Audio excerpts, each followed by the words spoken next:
फिर आज आप लोगों के लिए फिर से एक सेट लाए हैं और यह न्यू सेट है और यह है जो सिविल कोड का है। बिहार सिविल कोड अगर आप फॉर्म भरे हैं प्यून का तो उसके लिए प्रैक्टिस सेट आपको करना बहुत ज़रूरी है, क्योंकि आप बहुत लंबे समय से इंतजार कर रहे हैं कि इसकी एग्ज़ाम कब होगी।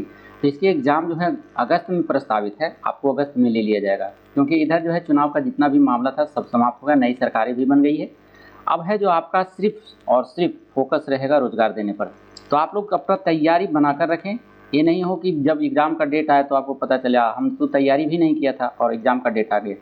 तो इसलिए पहले से अलर्ट हो जाए और अपनी तैयारी को बेहतर रूप देते हुए प्रैक्टिस सेट करें, क्योंकि इसमें है जो देखिए अभी सभी लोग सोचते हैं कि जो सिविल कोड का जो प्यून का है छोटा जॉब है, लेकिन आजकल छोटा जॉब आप प्राइवेट में जाइएगा ना तो यही जॉब को 10 से 15 हज़ार रुपया महीने पर आपको है जो 12 घंटा खटाएगा।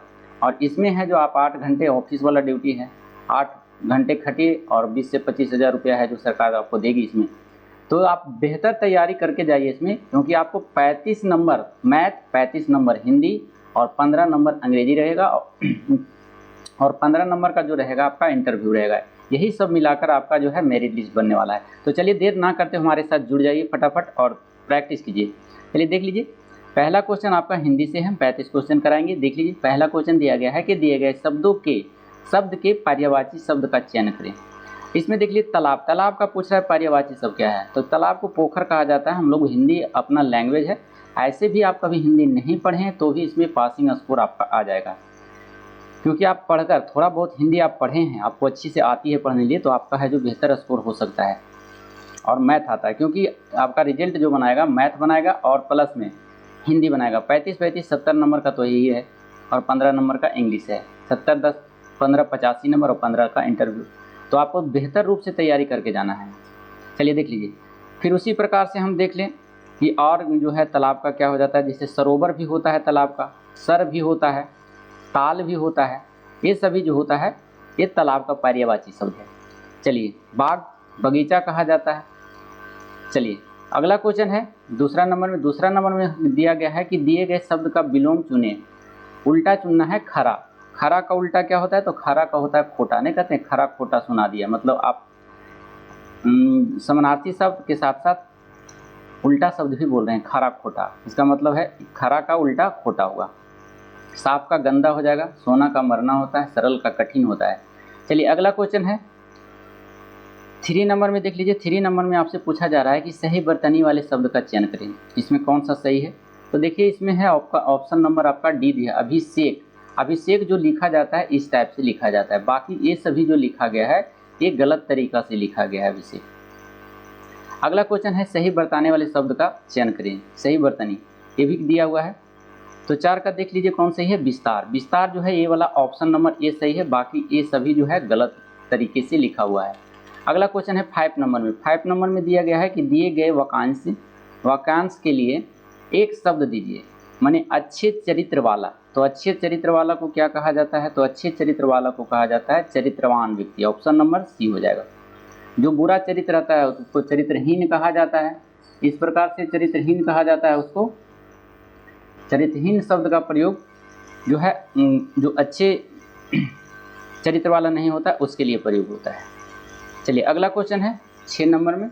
6 नंबर में कहा जा रहा है निम्नलिखित में से उस विकल्प का चयन करें जो रंगा सियार मुहावरे का अर्थ व्यक्त करता है। रंगा सियार मुहावरे का अर्थ क्या होता है, तो रंगा सियार मुहावरे का अर्थ होता है सी धोखेबाज। ऑप्शन नंबर सी हो जाएगा। चलिए अगला क्वेश्चन है 7 नंबर में। दिए गए शब्द के पर्यायवाची शब्द का चयन करें। पर्यायवाची शब्द कह रहा है विपदा का पर्यायवाची शब्द कौन सा होता है, तो बी हो जाएगा अपदा। सुख का दुख हो जाता है, निरापराध का अपराध होता है। तो इसी प्रकार से आपको देखना है और सिलेक्शन ले लेना है। चलिए 8वां नंबर क्वेश्चन में लेके चलते हैं। 8वां नंबर कहा गया कि दिए गए वाक्यांश के लिए शब्द दीजिए। लेख की नकल। लेख की नकल का मतलब क्या होता है, ऑप्शन नंबर ए प्रतिलिपि। माने लेख की नकल करना, इसका मतलब प्रतिलिपि कर रहे हैं, तो इसका वाक्यांश शब्द यही होगा प्रतिलिपि। अगला क्वेश्चन है 9 नंबर में। 9 नंबर में कहा जा रहा है कि दिए गए शब्द का विलोम चुने, यानी उल्टा चुने। ऐश्वर्य, ऐश्वर्य का उल्टा क्या होता है, तो ऐश्वर्य का उल्टा होता है ऑप्शन नंबर डी दरिद्रता। चलिए अगला क्वेश्चन है दिया हुआ दिए गए वाक्य में रेखांकित खंड को प्रत्यास्थापित करने के लिए उपयुक्त विकल्प का चयन करें। 10 में कह रहा है, तो 10 का देखिए ऑप्शन नंबर हो जाएगा सी यहाँ पर किसका कह रहा है? कबीर बहुत सी भाषाएं जानता है। इसका जो है तो इसको अनेक शब्द दिया हुआ है, एक शब्द में आपको आंसर देना है। कबीर बहुत सारे भाषाएं जानता है, इसका मतलब बहुभाषाविद कहा जाता है, जो बहुत सारे भाषाओं को जानता है तो बहुभाषाविद कहा जाता है। चलिए अगला क्वेश्चन है 11 नंबर में, निम्न में से तत्सम शब्द। तत्सम शब्द कल भी आएगा, जो संस्कृत के समान शब्द होते हैं वे तत्सम कहलाते हैं। तो 11 का देख लीजिए, सी हो जाएगा मौन। मौन माने चुप होता है, तो ये तत्सम वर्ड है। चलिए अगला क्वेश्चन है, निम्न में से तद्भव कौन सा है? तद्भव जो होता है हिंदी के समान वर्ड होता है, तो ऑप्शन नंबर बी हो जाएगा वाणी, ये तद्भव है। कर्कश का विलोम शब्द है कर्कश। कर्कश देख लीजिए किसको कहा जाता है? कर्कश को तो कर्कश कहा जाता है 13 का आप देख लीजिए ए हो जाएगा मधुर, ऑप्शन नंबर ए हो जाएगा। चलिए उसी प्रकार से हम चलते हैं 14 नंबर क्वेश्चन में लेकर। 14 नंबर हमारे साथ बने रहेंगे वीडियो में। चल देख लीजिए 14 नंबर क्वेश्चन। 14 नंबर में आपसे कहा जा रहा है कि निम्न में से शुद्ध वर्तनी का चयन कीजिए। इसमें शुद्ध कौन सा है? तो 14 का देखिए 20 सहभागिता, ये शुद्ध दिया हुआ है, बाकी सब अशुद्ध है। 15 नंबर में ऐसी चीज़ का निर्माण जो पहले से विद्वान ना हो, वाकांश के लिए एक शब्द है। तो जो पहले से विद्वान नहीं हो, ऐसी चीज़ जो पहले से विद्वान ना हो, इसका चुनना है, एक शब्द में आंसर देना है। तो 15 का बी हो जाएगा, वाकांश के लिए आविष्कार हो जाएगा। जो पहले से विद्वान नहीं है उसको खोजा गया, तो इसका मतलब क्या हो गया? वो हो गया आविष्कार। चलिए 16 नंबर में चलते हैं। 16 नंबर में देखा जा रहा है, तो 16 नंबर में कह रहा है जो शत्रु की हत्या करता है, वाकांश के लिए एक शब्द। एक शब्द क्या होगा इसका? 16 का देख लिए ए हो जाएगा शत्रुधन कर। शत्रुधन होता है जो शत्रु की हत्या कर देता है, तो उसको शत्रुधन करता है, शत्रुधन कहा जाता है। 17 नंबर में देख लिए अम्बक का पर्यायवाची शब्द है। अम्बक का पर्यायवाची शब्द क्या है? 17 का ए हो जाएगा लोचन। अम्बक का पर्यायवाची शब्द है, तो अम्बक का पर्यायवाची शब्द लोचन होता है, अर्थात लोचन आँख को भी कहा जाता है, इसीलिए याद रखिएगा अम्बक का पर्यायवाची शब्द लोचन होता है। इसको आँख भी कहा जाता है, चक्षु भी कहा जाता है, नयन भी कहा जाता है ना। चलिए अगला क्वेश्चन है 18 नंबर में। 18 नंबर में आपसे पूछा जा रहा है कि गतिका किसकी रचना है? तो गतिका जो है रचना है, ऑप्शन नंबर ए है निराला जी का, ऑप्शन नंबर ए हो जाएगा। निराला जी का पूरा नाम है जो सूर्यकांत त्रिपाठी निराला है। 19 नंबर में चलते हैं, माली का स्त्रीलिंग क्या है? माली का स्त्रीलिंग जो है मालिन होता है, ऑप्शन नंबर सी हो जाएगा। अगला क्वेश्चन है वर्ज की समानार्थी शब्द है, तो वर्ज की समानार्थी शब्द होता है निषिद्ध, ऑप्शन नंबर सी हो जाता है, सी हो जाएगा इसका निषिद्ध। चलिए अगला क्वेश्चन है 21 नंबर में। 21 नंबर में आपसे पूछा जा रहा है कि हस्ताक्षर का बहुवचन है।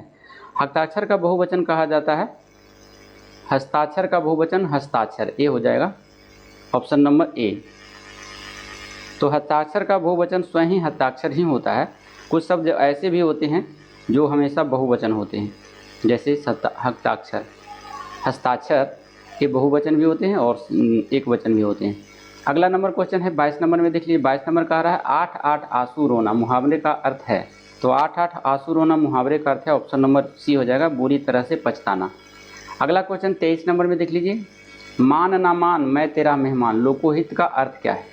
लोकोहित पूछ दिया है, तो 23 का देख लीजिए बी हो जाएगा ज़बरदस्ती गले पड़ना। मतलब मान ना मान, जैसे हम लोग गांव में बोलते हैं कि जान ना पहचान बन बैठे मेहमान, उसी प्रकार से यह लोकोक्ति है, कहावत है। ज़बरदस्ती किसी के गले में पड़ जाना को कहा जाता है मान ना मान मैं तेरा मेहमान। अगला क्वेश्चन है 24 नंबर में। देख लीजिए 24 नंबर में आपसे पूछा जा रहा है कि क्रिया के होने का समय तथा उसकी पूर्णता और अपूर्णता का बोध किससे होता है? तो 24 का भी हो जाएगा काल से। चलिए 25 नंबर में, सड़क पर डैश होकर चलना, सड़क पर किस पर होकर चलना? सावधान होकर चलना, ऑप्शन नंबर सी हो जाएगा। 25 नंबर क्वेश्चन में लेके चलते हैं, हमारे साथ जुड़े रहिएगा। चलिए देखिए, चलिए देख लीजिए यहाँ पर 26 का हो जाएगा। 26 में आपका दिया हुआ है कि रंभा झूमत हो कहा कछुक दिनन के हेत, तुमते केते हो गए और है यही खेत। में इसमें अलंकार पूछ दिया गया है, तो अलंकार कौन सा अलंकार है इसमें? तो 26 का डी अनियुक्ति अलंकार होता है। अगला क्वेश्चन है अलंकार का वीडियो देखना है तो हमारे वीडियो हम प्ले लिस्ट में पड़ा हुआ है, वहाँ से भी जाकर देख सकते हैं आपको। 27 नंबर में देख लीजिए। 27 नंबर में आपसे कहा जा रहा है कि निम्न में से तत्सम शब्द है। फिर आ गया संस्कृत के समान शब्द को तत्सम कहते हैं, जैसे भक्त, ये तत्सम हो जाएगा। अगला क्वेश्चन है 28 नंबर में। 28 नंबर में आपसे पूछा जा रहा है, 28 नंबर में आपसे पूछा जा रहा है निम्न में से तद्भव। 2 बार दे दिया है क्वेश्चन, 2 4 क्वेश्चन हो गया, 2 तत्सम से 2 तद्भव से। तो देख लीजिए इसमें कौन सा है, तो 28 का डी हो जाएगा। कान जो है आपका तद्भव है, ऑप्शन नंबर डी हो जाएगा। परछन्न का विलोम शब्द है परछन्न, परछन्न का विलोम जो होता है प्रकट होता है, ऑप्शन नंबर सी। चलिए 30 नंबर में कह रहा है निम्न में से शुद्ध वर्तनी है। कौन शुद्ध है उसको पहचानना है। तो जागृत देखिए शुद्ध दिया हुआ है, बाकी सब गलत तरीके से लिखा हुआ है। अब है जो यहाँ पर है जो गद्यांश से क्वेश्चन पूछा जाता है, 5-6 क्वेश्चन। तो गद्यांश जो है पहले आप क्वेश्चन को पढ़ेंगे, जो ऑप्शन सहित दिया हुआ रहता है वो ऑप्शन और क्वेश्चन दोनों को साथ में पढ़ ले। 3 4 5 क्वेश्चन रहता है, उसके बाद गद्यांश पढ़ें, उसके बाद फिर अपने आप है जो जल्दी बनेगा और सही बनेगा। तो देख लीजिए मेरा पढ़ा हुआ है, आप शॉर्ट स्क्रीन लेकर के पढ़ने का प्रयास करेंगे। देख लीजिए हम डायरेक्ट हम जो क्वेश्चन पे चलते हैं, आप लोग शॉर्ट स्क्रीन लेकर के पढ़ सकते हैं। चलिए देख लीजिए 31 में कह रहा है कि हमारा जीवन सदा प्रेरणा बना रहता है यदि हम क्या करते हैं, ऑप्शन नंबर बी हो जाएगा, निस्वार्थ भाव से परोपकार करें। अगला क्वेश्चन 32 नंबर में है। 32 नंबर है धर्म के आचरण का उद्देश्य है। धर्म के आचरण का उद्देश्य जो है ऑप्शन नंबर डी हो जाएगा, अच्छे कर्मों और गुणों का प्रकाश फैलाना, 32 का हो जाएगा। 33 नंबर में लेके चलते हैं हम आपको। 33 नंबर में देख लीजिए 33 नंबर में क्या कहा जा रहा है। 33 नंबर जो है आपका इंग्लिश का अभी और होगा, 35 नंबर तक होगा शायद, हाँ 35 नंबर तक। 33 में कहा जा रहा है आपसे कि शेष शब्दों के भिन्न शब्द पहचानिए। कौन इसमें से भिन्न शब्द है उसको पहचानना है। तो देखिए सत्यवादी सबसे भिन्न है, सत्यकर्म, सद्गति, सद्गुण ये सब अलग है, लेकिन सत्यवादी सबसे है जो भिन्न है, ये अलग हो जाएगा, क्योंकि सत्यवादी का अर्थ होता है सत्य बोलने वाला और यह मानव का आचरण को दर्शाता है। अगला क्वेश्चन है 34 नंबर, निस्वार्थ शब्द का उपयुक्त विपरार्थी शब्द होगा। मैं उल्टा शब्द पूछ रहा है, निस्वार्थ का विपरार्थी शब्द कौन सा होगा। तो 34 का बी हो जाएगा, स्वार्थी।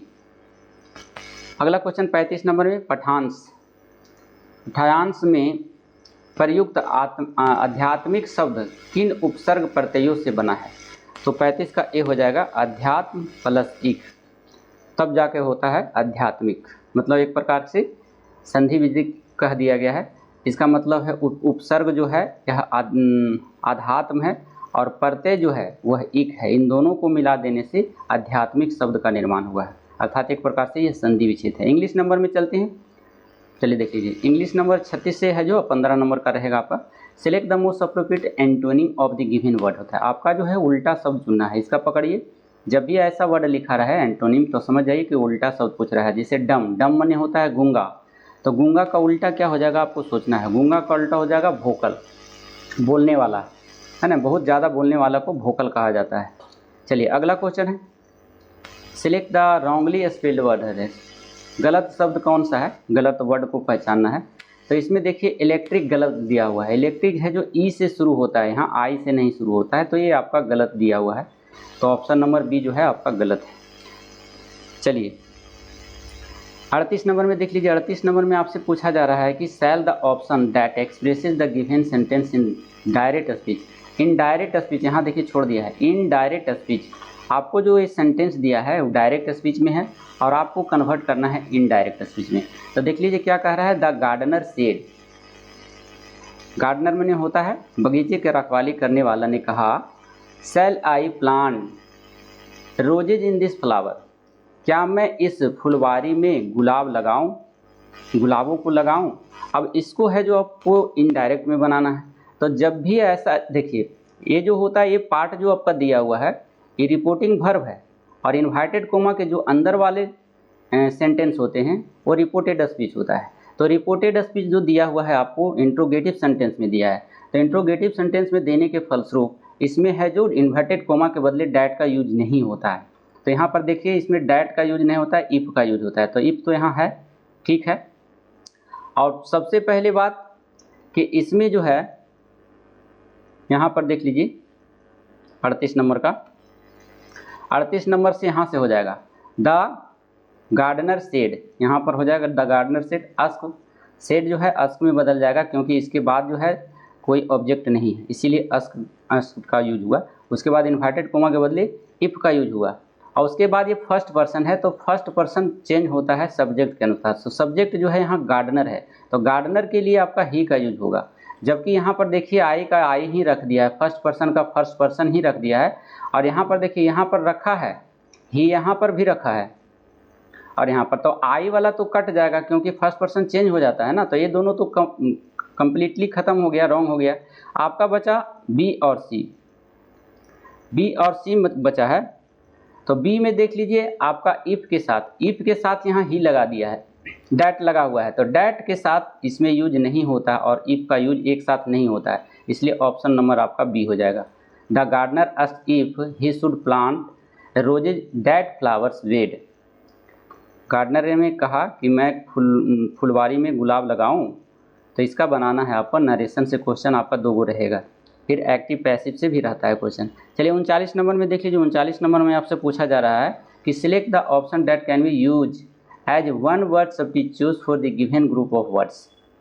आपको दिया हुआ है कि हैविंग और शोइंग ऑन इमोशन। इसका मतलब होता है कि आपके पास कोई है जो इमोशन नहीं है, क्या उसके पास कोई इमोशन नहीं, मतलब आपके पास कोई इमोशन नहीं। इसका मतलब क्या होगा, आप कैसा प्रवृत्ति के व्यक्ति हैं, तो एपैथिक हैं। इसका मतलब है निरुत्साह है, क्योंकि आपका इमोशन नहीं है। तो इसका सही आंसर हो जाएगा वन वर्ड सब्स्टिट्यूट का एपैथिक, एपैथेटिक हो जाएगा। चलिए अगला क्वेश्चन है 40 नंबर में। 40 नंबर में देख लीजिए, select the most appropriate the meaning of the given Adam. आपका एडम पूछ दिया है, जैसे be in the someone shoes होता है, कहता है एक व्यक्ति जिस प्रकार से रह रहा है उसी प्रकार से दूसरा व्यक्ति भी रह रहा है। तो इसका देखिए उसी प्रकार का भाव कौन आता है, ऑप्शन नंबर ए हो जाएगा, face the same situation as the another person. चलिए अगला क्वेश्चन है 41 नंबर में। 41 नंबर में आपसे क्या पूछा जा रहा है, 41 नंबर में कहा जाता है select the most appropriate the option to the fill in the blank if felt the hungry. यहाँ पर है जो आपको फिल करना है, कह रहा है I felt hungry around midnight but there was dash anything in the fridge. अब कह रहा है आधी रात के आसपास मुझे भूख लगी, शायद कुछ फ्रिज में है। तो एनीथिंग दर्शा रहा है नेगेटिव वर्ड का, तो नेगेटिव वर्ड यहाँ पर यूज होगा, यहाँ पर हार्डली का यूज हो जाएगा, क्योंकि हार्डली एक नेगेटिव सेंस देता है। चलिए अगला क्वेश्चन है select the option that can be use as the one word substitute for the given group of words. यहाँ कह रहा है an animal that can live in water as well as on land. एक प्राणी या एक जीव या एक जंतु पानी में रह सकता है और उसी प्रकार से वह ज़मीन पर भी रह सकता है जिस प्रकार से पानी में रहता है। तो ऐसे प्राणी को कहा जाता है एम्फीबियन, जैसे मेढक। ऑप्शन नंबर डी हो जाएगा। 42 के बाद चलते हैं 43 नंबर, 43 नंबर में लेके चलते हैं आपको। 43 नंबर में देख लीजिए क्या कहा जा रहा है, अभी इंग्लिश से रिलेटेड है। चलिए देखिए यहाँ कह रहा है read the sentence carefully and find the grammatical error if any, if there is no error your answer will be D. कहता है आपको देखिए इसमें चूज करना है, एरर पकड़ना है, कहाँ पर एरर है। अगर आपको लगता है कि नहीं एरर है तो आप answer no error answer D दे सकते हैं, है ना। आपको लगता है नहीं है, ये सेंटेंस जो आपका यहाँ से यहाँ तक दिया हुआ है इसमें आपको लगता है कि कोई एरर नहीं है, तो आप आंसर डी कर सकते हैं। अर्थात आप है जो यहाँ पर पकड़े कि कहाँ पर है जो सेंटेंस में एरर है। तो यहाँ पर देख लीजिए she clasped her baby tight in her arm. वह अपने बच्चे को अपनी बाहों में कसकर पकड़ा। तो यहाँ पर देखिए सब्जेक्ट वर्ब और बेबी, बेबी जो है एडजेक्टिव है, एडजेक्टिव के वर्ड्स जो है एडवर्ब आना चाहिए। यहाँ पर टाइट जो है एडजेक्टिव है, माफ़ कीजिएगा, टाइट जो है एडजेक्टिव है, यहाँ पर जो है एडवर्ब आना चाहिए। तो यहाँ पर टाइटली होना चाहिए, टाइटली एल वाई यहाँ पर लगेगा तब ये सेंटेंस सही होगा, इसीलिए आपका बी आंसर जो है रॉन्ग दिया हुआ है। अगला क्वेश्चन है select the most appropriate option to fill in the blanks. Newton discover the dash of the gravity while watching an apple fall from the tree. कहता है न्यूटन ने गुरुत्वाकर्षण का सिद्धांत दिया, कब दिया, जब वह एक पेड़ से फल को गिरते देखा। तो यहाँ प्रिंसिपल हो जाएगा, क्योंकि सिद्धांत का मतलब प्रिंसिपल होगा। गुरुत्वाकर्षण का सिद्धांत दिया था ऑप्शन नंबर सी इसका सटीक आंसर है। अगला क्वेश्चन है 45 नंबर में, देख लीजिए, select the most appropriate synonym of the given word होता है। जैसे एनुमरेट, एनमरेट का मतलब क्या होता है? एनमरेट का मतलब होता है संख्या दर्शाना, है ना, संख्या को दर्शाना एनमरेट। चाहे गणना करना भी कह सकते हैं, गणना करना। तो लिस्ट मतलब भी वही अर्थ निकलता है। ऑप्शन नंबर इसका जो है सिनोनिम आपका लिस्ट हो जाएगा। इसी प्रकार से आप देखिए कैटालॉग भी हो सकता है, अगर कैटालॉग इसमें रहता है तो कैटालॉग भी हो जाता है। उसके बाद रिसाइड का देख लीजिए, रिसाइड में होता है चर्चा करना, और सब्सट्रैक्ट में होता है घटाना, गेस में होता है अनुमान लगाना। चलिए अगला क्वेश्चन देख लीजिए 46 नंबर में, select the option that expresses the given sentence in passive voice. आपको पैसिव वॉइस में चेंज करना है। Switch off the light before you leave, आपके जाने से पहले आप बत्ती बुझा दें। तो इसमें है जो आपको बनाना है, जब ऐसा सेंटेंस शुरू हो जाए, है ना, ऑर्डर वाले, तो उसमें लेट का प्रयोग करते हैं। और जब भी देख लीजिए, जब भी पैसिव बनता है तो बी फॉर्म प्लस V3 का यूज होता है पैसिव में। तो यहाँ पर से भी आप पकड़ सकते हैं। तो देखिए बी फॉर्म तो यहाँ दिया हुआ है, लेकिन V3 यहाँ पर नहीं दिया हुआ है, V4 दिया है, तो ये कट जाएगा। यहाँ पर देखिए बी फॉर्म दिया हुआ है ना, और यहाँ पर V3 दिया हुआ है। चलिए ये तो है, फिर यहाँ बी दिया हुआ है, यहाँ V3 नहीं दिया हुआ है, तो ये भी कट जाएगा। तो आपका आंसर कौन सा हो जाएगा? यहाँ पर देखिए स्विच ऑफ, यहाँ पर तो बी का यूज ही नहीं हुआ है, तो ये कट जाएगा। तो ऑप्शन नंबर आपका सी हो जाएगा, let the light be switch off before you leave, आपके जाने से पहले आप बत्ती बुझा दें। अगला क्वेश्चन है 47 नंबर में, read the sentence carefully and find the grammatical error if any, if there is no error your answer will be D. आपको लगता है कि नहीं है कहीं गलत, तो डी कर सकते हैं। जैसे he set up an institution with a view to separate education. देखिए इसमें कहा जा रहा है आपसे, क्वेश्चन को ध्यान से पढ़िएगा, इसमें आपसे पूछा जा रहा है कि he set up an institution with a view to the separate education होता है।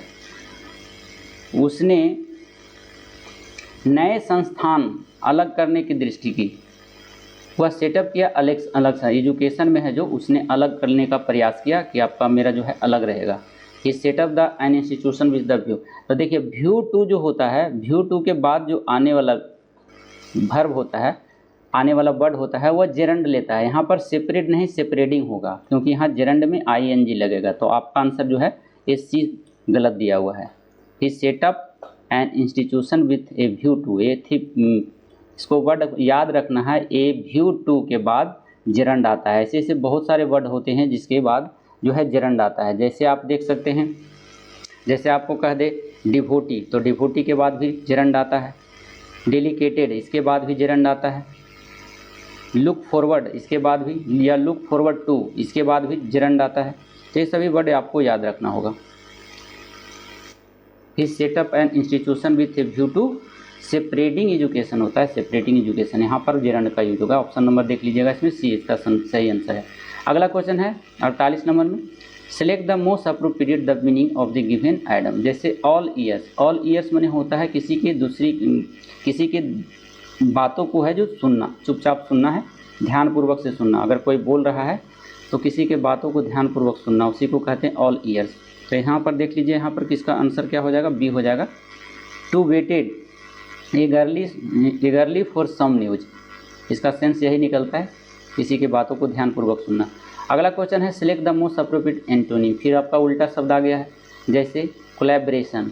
कोलैबोरेशन का उल्टा पूछ रहा है। कोलैबोरेशन मतलब होता है सहयोग करना, तो इसका उल्टा क्या हो जाएगा?